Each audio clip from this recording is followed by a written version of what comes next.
Thank you for tuning into our podcast. We are coming to you from South Hadley, Massachusetts. I am your host, Carrie, and joining me is Holyoke's very own local historian and creator of the historical tours of Greater Holyoke, Robert Canoon. And he offers both public and private tours, as well as presentations of the local canal systems, reservoirs, cemeteries, and churches, as well as various parks and streets in Holyoke, South Hadley, and Chicopee, Mass. Now you actually lead these tours and give these presentations yourself, is that correct? Yes, and this one has a personal connection. Okay, and so today he'll be educating us on the Deroy Park. So tell us about the history of Deroy Park. Okay, it started its life not with that name, but rather it was named Conachip Park. In Conachip Park, the location of this is just to the west of what is now called the Kelly School. And before the Kelly School was there was a school called West Street School, and it was just to the west of that. So Conachip Park is a park that was put in place in the flats of Holyoke in order to give people a large place to relax. Almost every neighborhood in Holyoke has a medium to large size park within it. In Deroy Park and its twin park behind the Kelly School, both serve as a large green space down in the flats. Now, in August of 1941, Conachip Park was renamed Deroy Park, and that was to honor a man called Narcisse Deroy. Narcisse Deroy died in 1918 in France during the course of World War I. So he went over and he fought in Europe and he died. He was born in Quebec and he came in with his family, of course, to Holyoke. And the family stayed in Holyoke and lived there for many years after his death. His brother became a city councilor, I believe, for 24 years. And he was able to get the city council to rename Conachip Park Deroy Park after his brother. And people have enjoyed this park ever since. If you go to the south east corner, you'll see a rock, and the rock has a plaque that says dedicated to Narcisse Deroy. Now, I have a connection to Narcisse. He's my grandmother's second cousin, and I have a picture of him, and I've been able to put that on the webpage. So what are some of the modern amenities in this field that people may enjoy? Okay. If you go there, it's mostly green space. It's sidewalk all going in towards the middle, and then a sidewalk around the perimeter. So it's a lot of sidewalk and some green space. And so people in this part of the flats would enjoy it very much. Its twin park, which is in the back, which is called McNally Field, is a bigger field and has a large baseball field on it. And so that is, if you counted it together, is another giant space. And so people find this park to be a cozy little park and lots of wonderful trees around it. So during the summer, it's a great place to go if you live in a hot apartment. And I like it very much because it's so easy to get to. And it has a lot of twists and turns. It goes downhill, uphill, and then the sidewalks go out in a beautiful circle. So it has its own little path to go along. So quickly, before we continue with the rest of our interview, just to fill our listeners in, if you want to find out more information or sign up for any of his various tours, you can check out his website at holyokecanaltour.org. And there he has both videos of the various stops along each tour and also past and present photos of the historical sites throughout as well. And if you're interested in setting up a private tour, you can email him directly at bobcat4214 @yahoo.com. And they are perfect for fun educational outdoor activities for the whole family or for your group parties, especially those special occasions and get-togethers. And they are also good just for getting outdoors for the day. So getting back to our interview, how does this field fit into its neighborhood? All right. There used to be the Holy Rosary Church in this neighborhood, and that was the center of a lot of activity. You would have lots of stores around that. So it fit in very well. When it was named Conachip Park, it probably got more use. The park probably dates from around in 1910. It was probably started the same time that Avery Field was started. And it still fits well into its neighborhood. It's easy to walk to from almost any point in the flats because it's somewhat in the center in terms of north-south direction, but it's at the western edge of the flats. And so it's got a lot of activity.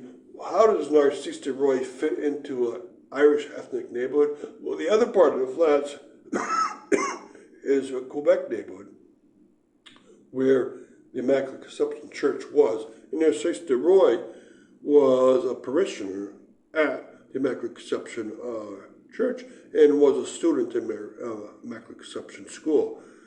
Whether the Deroy Park people use this park, it's hard to tell, but I'm sure they would have enjoyed it greatly. Now, what should this field evolve into? Okay, maybe you could use a wrought iron fence in certain parts of it just to set it out from the rest of the neighborhood. I know that the city's trying to enforce its law about picking up after your dog, especially in this park. A lot of people use it for that reason. Don't pick up. That's one thing. And they can also set off that it's different from the Kelly School that's there now. The Kelly School's playground is in the McNally field in back towards the east. And that's where the children have their recess. And so this park in front, a lot of people don't realize it's not part of the Kelly School. It's a park for all the public, and they can make it thus a little more obvious to people that they can be here any time of the day. And they can also use a tiny bit more in the way of color, like put up some flowers in the summer or some bushes, smaller bushes, and they'd fit or blend in very well with this park. Again, I have a lot of connection to it, so I hope the improvements really do happen. And it will improve it, again, if you keep up all the sidewalks and roadways and make it easier for people to park around here. Thank you very much for listening to this podcast. And thank you, Robert, for educating us on your tours. I want to thank our listeners for tuning in. You can also tune into a large selection of our other podcasts and much more at his website. And again, that's holyokecanaltour.org. And again, you can email him directly for private tours or to inquire about anything else at bobcat4214, @yahoo.com. And be sure to keep an eye out for his upcoming 2024 season tours and more as they become available. Thank you for tuning in. Now you actually lead these tours and give these presentations yourself, is that correct? Yeah, that's right. I love doing park tours. And today he'll be educating us on the McNally Field. So tell us about the history of McNally Field. All right, McNally Field is the set of three oldest playgrounds in Holyoke. I believe they were made in 1909 and ready for 1910. They include the area in the back of one includes Avery Field, then McNally Field, and then there's one in the back of where the library has a school next to it, and that one has gone away. Now, this one here was dedicated May 31st, 1939, and then it was at that time renamed for William McNally.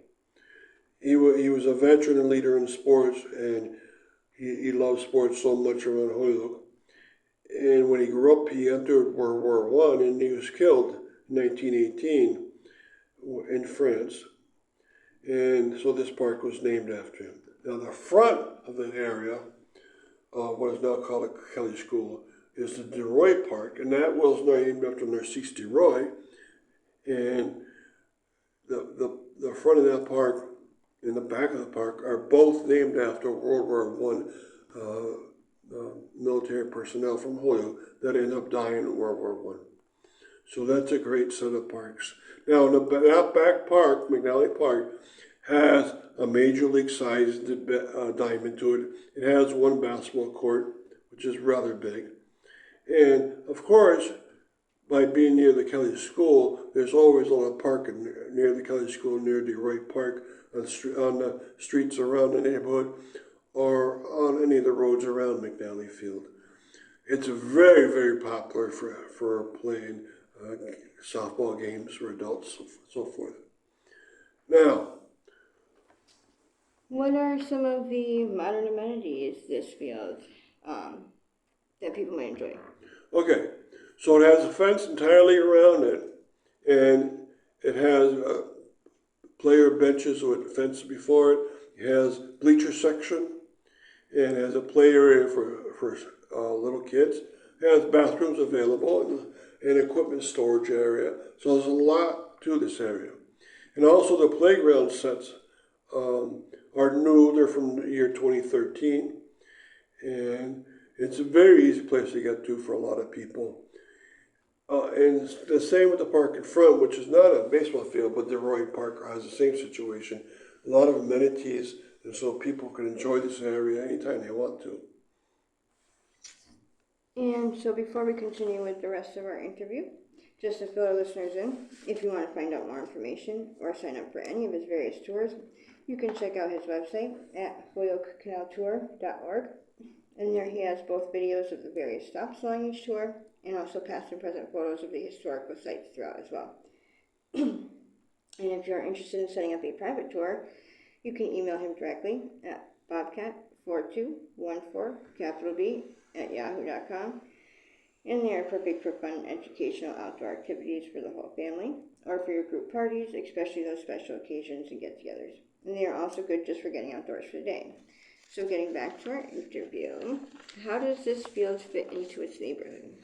Okay, it's right at the edge of the flats, and so a lot of people can quickly walk here or drive here. And it fits in very well because the Kelly School is right there, which is a school for the children mostly in the flats.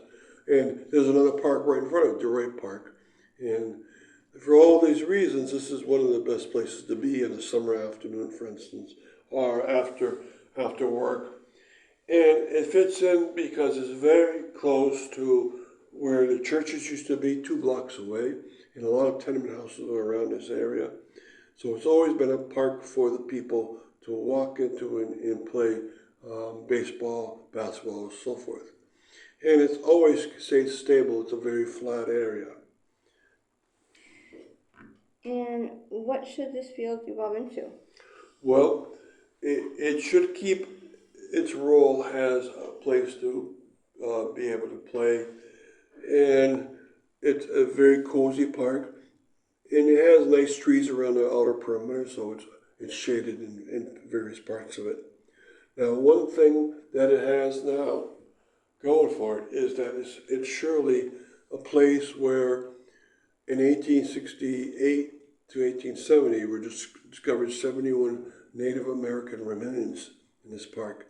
And they did a scan using ground penetrating radar about Deroy Park and McNally Park, and they tried to look for any more holes that were probably dug in the past for burials. And there were some places that they think were quite possibly burials.